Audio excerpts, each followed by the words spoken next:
Hello YouTubers, welcome to today's Yield Labs YouTube video.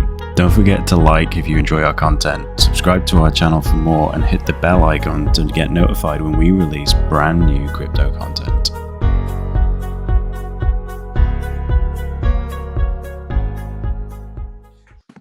Okay, so thank you very much, Thomas. We're very lucky today to have Thomas Norwood from Loop Markets. Both myself and Steve here from the Yield Labs. We've made many introductions before, so I'll just jump straight into you, Thomas. Would it be able to just give us a brief introduction on kind of who you are and what you're working on at the moment? Yeah, absolutely. Thanks for having me, guys. So I've been, I guess, involved in kind of the digital space for the last 20 years or so. Digital marketing, software development, that kind of thing. And then at 2017, I guess, I got kind of like you guys, got kind of heavily into crypto. As an investor to begin with, made a lot in the sort of bull market, then lost a lot.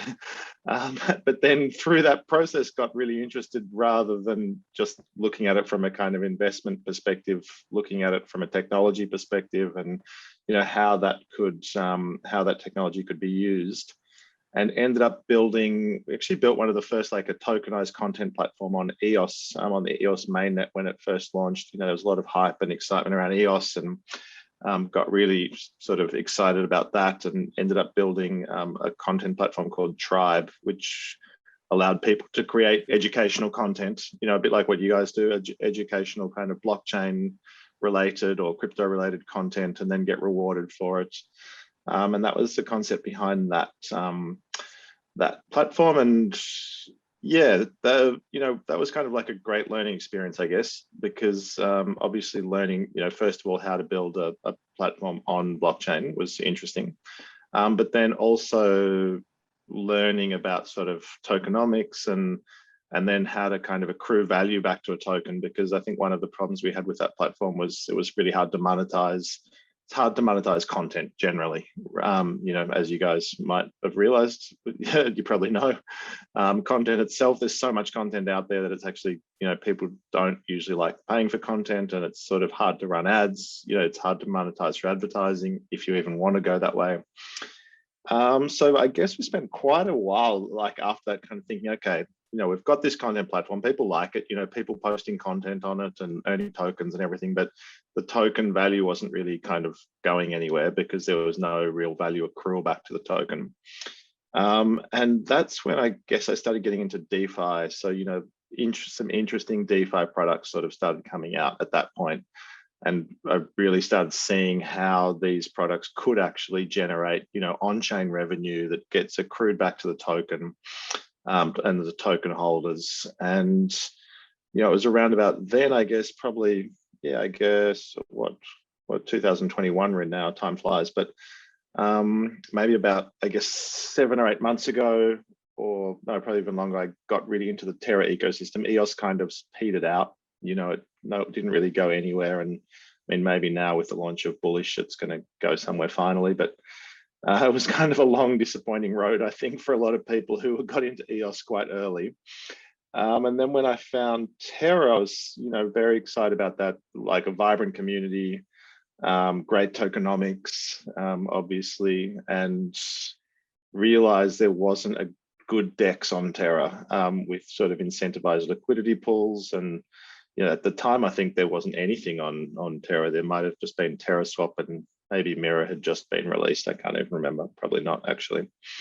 So yeah, I reached out to the team at Terraform Labs and reached out to Doe, and he got back and said, yeah, look, we'd love, you guys to build that like build a DEX if you're into it. So we started working on that probably about 6 or 7 months ago, I guess. And yeah, have been building ever since. And sort of more recently, we actually decided to port Tribe across. So that platform that we built on EOS, bring it across onto Terra and integrate it into the Loop platform, and allow people obviously to, create content the same as it's always been used for and earn tokens for that content. But what we're doing now differently is some of the value, just a small percentage to start with of the value from the DEX is going to go back to the content creators. So it essentially, we've finally, I guess, found a way to incentivize and monetize and drive some sort of value back to that content, which, acts as, I guess, a bit of a marketing funnel and a way of kind of onboarding people into crypto. So yeah, that's the story of Loop. Yeah, that's really cool. I just flashed up on the screen so people can see the website, loop.markets, and it looks. How far are you through with this kind of build then, and what's kind of the roadmap on the next steps? And I think the community aspect's really cool, and there's associated. I think it's Loop R token, and we can come onto that in a minute. But let's just stay on this piece of technology because I think it's really cool. Where are we in the development, and how long till this will be available to use or test?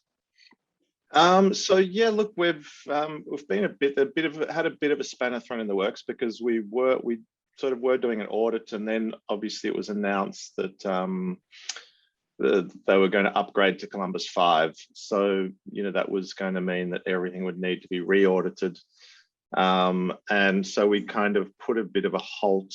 Put a bit of a halt on that, and now booked in another audit in September, just at the beginning of September. So we're pretty close to finalizing everything. We're hoping to sort of launch around about the same time as Columbus 5 launches. So, sort of mid-September, I guess.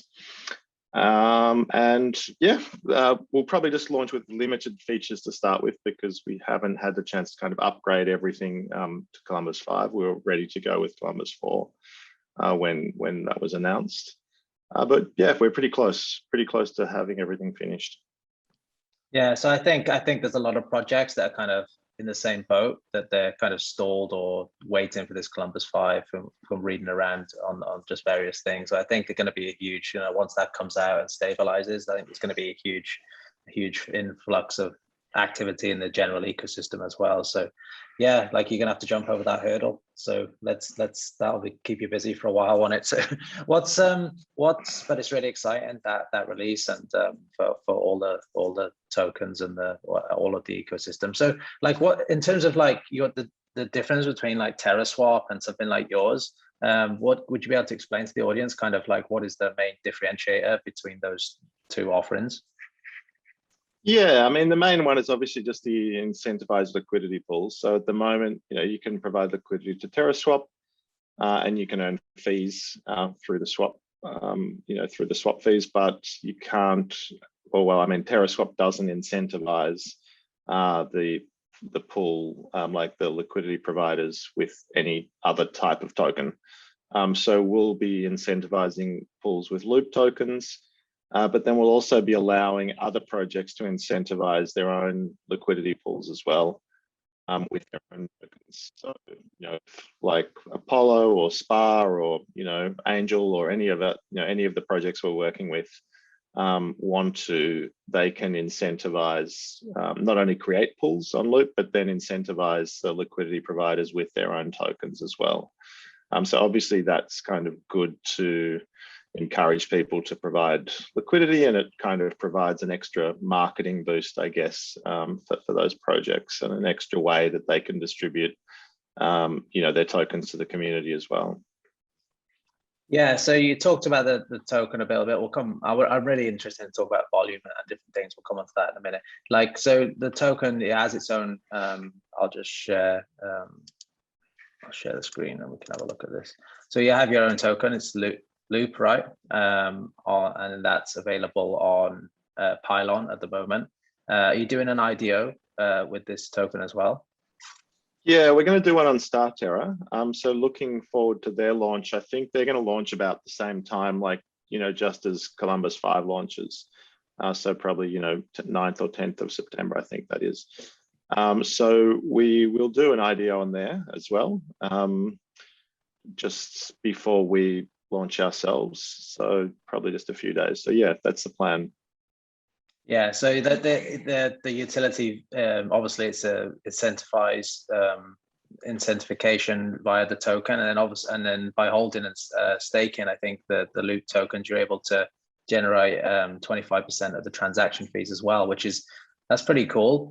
In terms of like, you look at some of the volumes on the traditional exchanges, and if you're able to capture 25% of any of those, that would be fantastic. But obviously, volumes on it's going to take a while to ramp the volumes up. But if this can be a successful offering on Terra, then obviously there could be a huge amount of volume in the future with the amount of tokens and projects that are coming up in the ecosystem. So the yielding aspect of the token is crazy, and the incentivization to kind of hold it and then kind of drive adoption for the platform. And yeah, it could be quite lucrative, I think, in the future. So it's cool. It's definitely something to watch. So in terms of volumes, what do you think is possible, and like in terms of like not so much now but in the future, because there's so many projects kind of coming up on the Terra ecosystem, and you're obviously in tune with Terraform Labs, and you have discussions that we're not having at the moment. So is there anything you can kind of, what do you think Terra is going to look like in the future?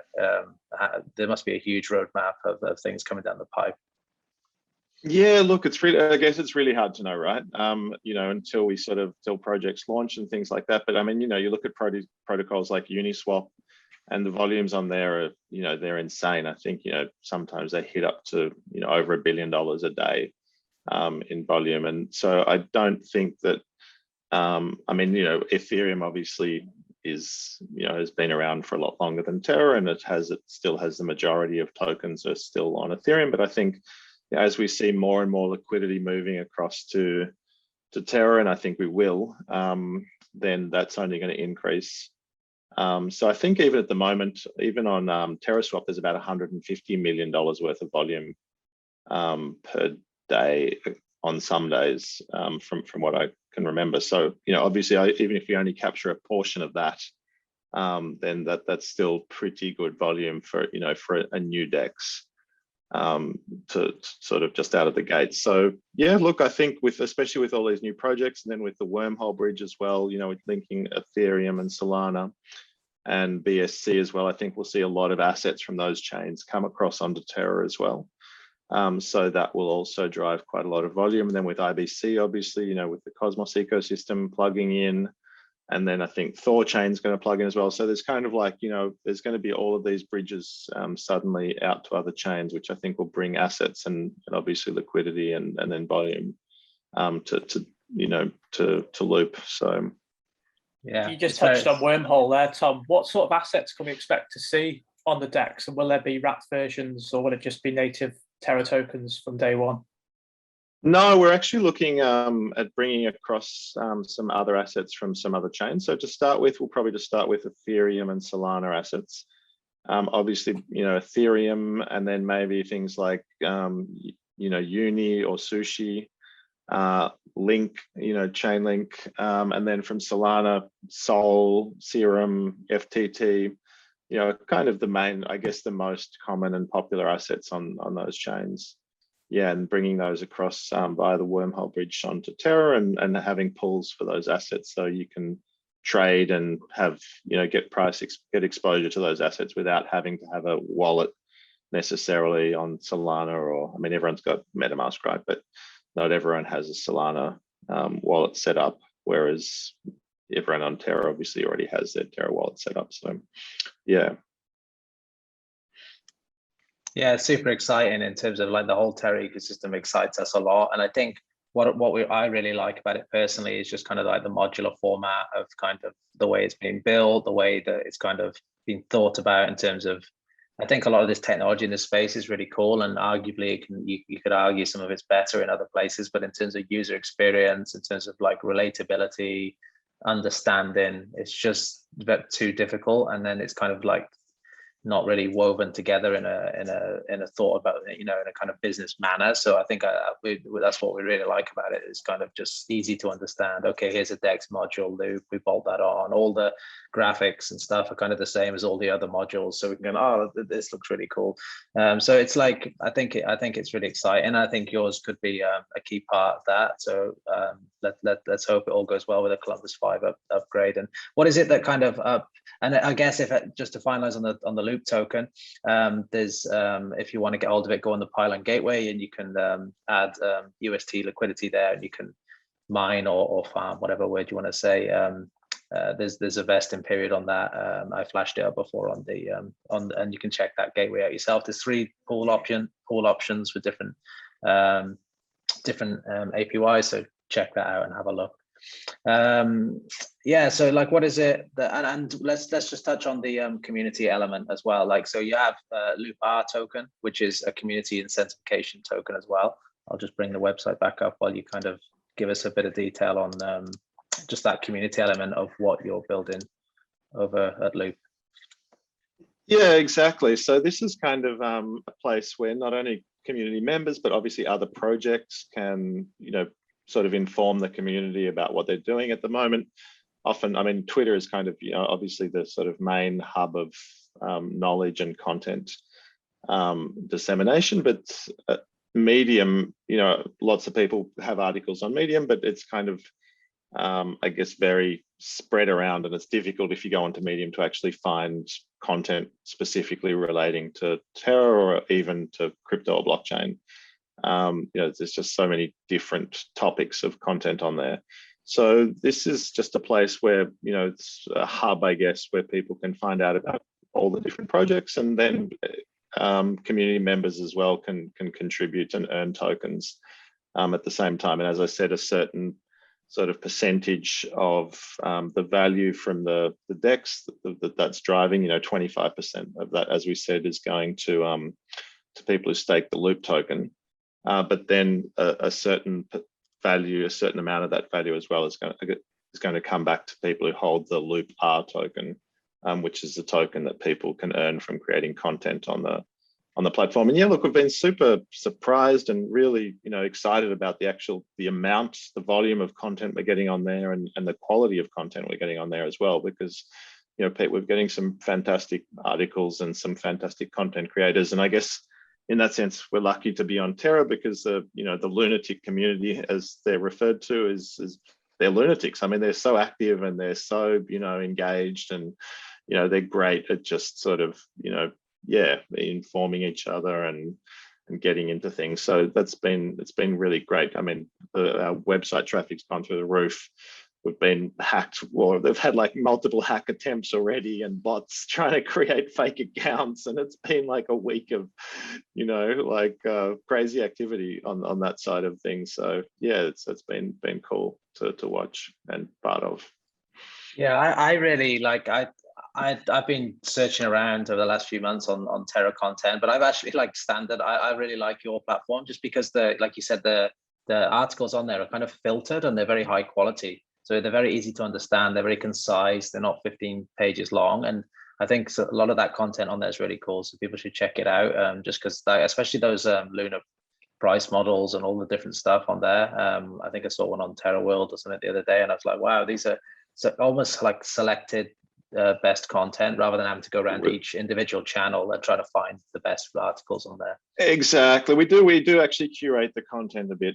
You'll probably notice there's like an official news feed, and then there's a community news feed. And so people don't get promoted to the official news feed until, they've produced a couple of pieces of decent content. So if you kind of go down there just above the feed, you'll see a couple where it says official news, community news. So yeah, if you go into the community news, that's kind of unfiltered content. It's just anything that people throw up there, and sometimes it's just plain weird. But most of the time it's not bad.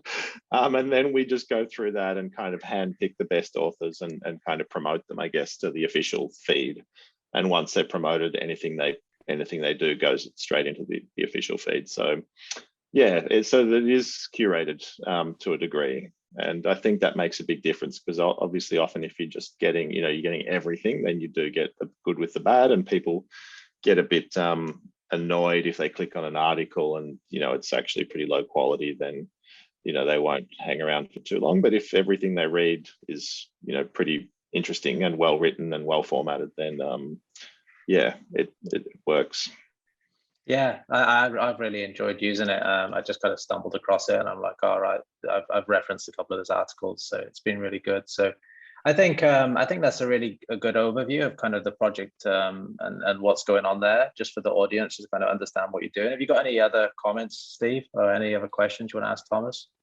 Yeah, I think just one thing I wanted to touch on really was if someone's watching this video and they're not really up to speed with Terra and what it does and how it works, what would you sort of say or summarize Loop DEX versus something like Uniswap? You know, what are the subtle differences? What's Loop going to do differently to Uniswap so from a sort of end-to-end user experience, fees, speeds? What are the sort of key advantages or benefits of using Terra over another platform? I mean, obviously, Terra over Ethereum, you've got the price difference, you know, in terms of every transaction doesn't cost you like $50 to $300 if you're lucky, which is that's right, if it goes through. And also, you know, it's usually pretty fast, like it goes through in a few seconds rather than taking, you know, between 3 to 20 minutes or however long an Ethereum transaction takes. So I mean, that's a big difference. I think, you know, Terra uses UST. I think UST, you know, for anyone who hasn't kind of looked into it, is a fascinating product, and it's, you know, in my mind, probably one of the best products in crypto, really, you know, apart from maybe Bitcoin itself, in terms of, you know, being an algorithmic stable coin. Sort of, it's the only really successful decentralized algorithmic stable coin, I guess. So, you know, obviously a lot of pairs on Loop will be with UST, whereas, you know, on, I guess, some Ethereum or even other chains, you know, a lot of the DEXs use USDT or USDC or I guess DAI. But, you know, I guess, you know, in my mind, UST is a kind of a superior product in terms of a stable currency. And then not only is there UST, there's also the whole suite of other stable coins, right? Like, you know, AUT, CAT, like not any, but plenty of GBT, you know, plenty of other stable coins there. And I think that is also quite unique in the crypto space, having stable coins. And I don't think people have really realized that yet, like, you know, the potential for, say, like a Forex market, for example, on Terra, which is something that you obviously couldn't have, you know, on any other DEX. So yeah, I mean, as far as the core functionality of a DEX is concerned, you know, DEXs are DEXs. I mean, everyone kind of copies the best features of each other, right? You know, we're working on sort of bonding curve algorithms and, you know, improving capital efficiency and things like that, like pretty much every other DEX is. But I mean, I guess where we see ourselves as being a bit different is, especially with this kind of content side of things, you know, allowing people to, you know, participate in that. And then we're looking at potentially having a bit of a DeFi marketplace on the platform as well, where people can access other DeFi products quite easily, like creating kind of like a DeFi for dummies, I guess, you know, place where people can go and interact with some DeFi protocols, but in a very simple interface. So yeah, we're looking at kind of building out other features, I guess, to the platform, as not only just the DEX itself. That's kind of the core. It's kind of the core of everything, I suppose, because, you know, almost any other product requires some exchange between one token and another. Yeah, sorry, Steve, go on. No, I was just going to say, I think the key things you've touched on there, sort of, you know, the costs and the UI are really important. I think new people coming in who aren't that comfortable with DEXs, it's very difficult for them to get hands-on when they want to make a test transaction, and like you say, it's going to cost $100. It's really not, you know, ready for small users. So I think being able to come into Terra and sort of have a bit of a play around for, you know, $1 or whatever is really good, and gets people used to using DeFi. So that's a really strong point, and certainly people that, you know, ask me about DeFi or whatever, I think Terra is certainly a good place to start and have a learn, really, for a cheap cost, rather than spending more on transaction fees than you're actually sort of trading. So the UI, again, you know, like Kevin touched on it before, just that continuity across all of the apps, and that simple, crisp, clean UI is really attractive, and something that I, you know, personally like to use, and feels really clean and easy to use. So I think it'll be a good way to get new people or people already in crypto who are probably not using centralized exchanges onto decentralized exchanges and into DeFi. So yeah, I think absolutely. Yeah, I mean, Terra also, the products that they're building on there are really designed for mass adoption. Like obviously Mira, everyone understands sort of, stocks, and they've got those assets on there. And then something like Anchor, like a 20% interest. I mean, who can turn that down?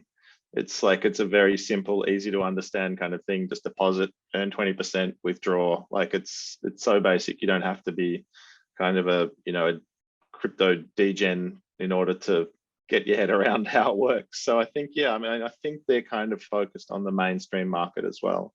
And, obviously that's kind of the market that we're going for also.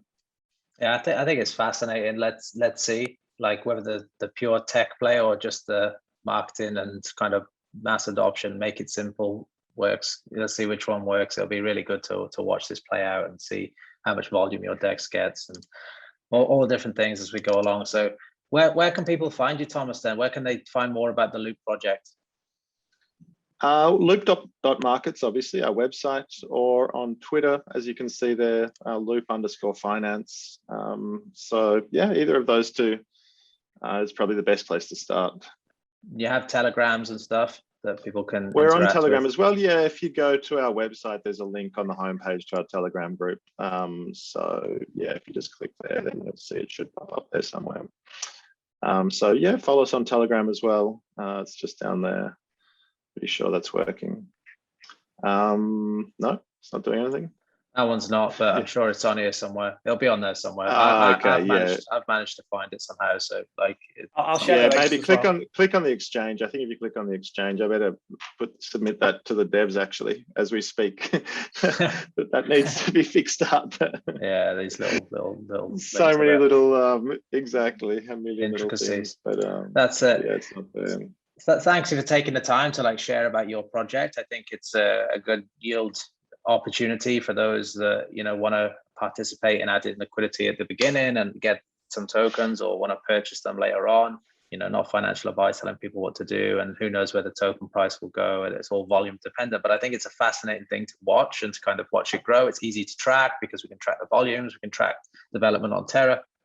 I think, yeah, it could be a meaningful piece of infrastructure and a good utility for people to use in the future. So thank you for sharing that with us. And let's see, maybe we can come back in 6 months and see where we are with the launch, see how much volumes we're looking at and different things. So it'd be good to track the progress. Thank you.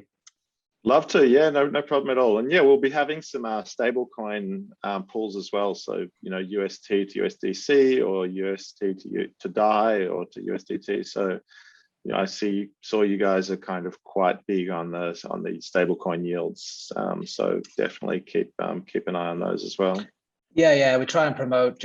We're basically trying to just give people options where they can protect their portfolio, enter the ecosystem, and not lose their shirt in a day. So look, we know people want to speculate too, and that's fun as well. But there is options to use stable coins, i.e. via the pylon, just so they can get exposure to risk on assets without having to take any risk, really. So many different strategies, and we're just trying to give people options on how to look at the space in a different way, opposed to just buying risky assets all the time and just trying to hit a 10x, because that's not really achievable for everybody. So yeah, thank you very much, and I think this could fit in nicely in the future, so we'll keep an eye on it. Thank you very much for your time, Thomas.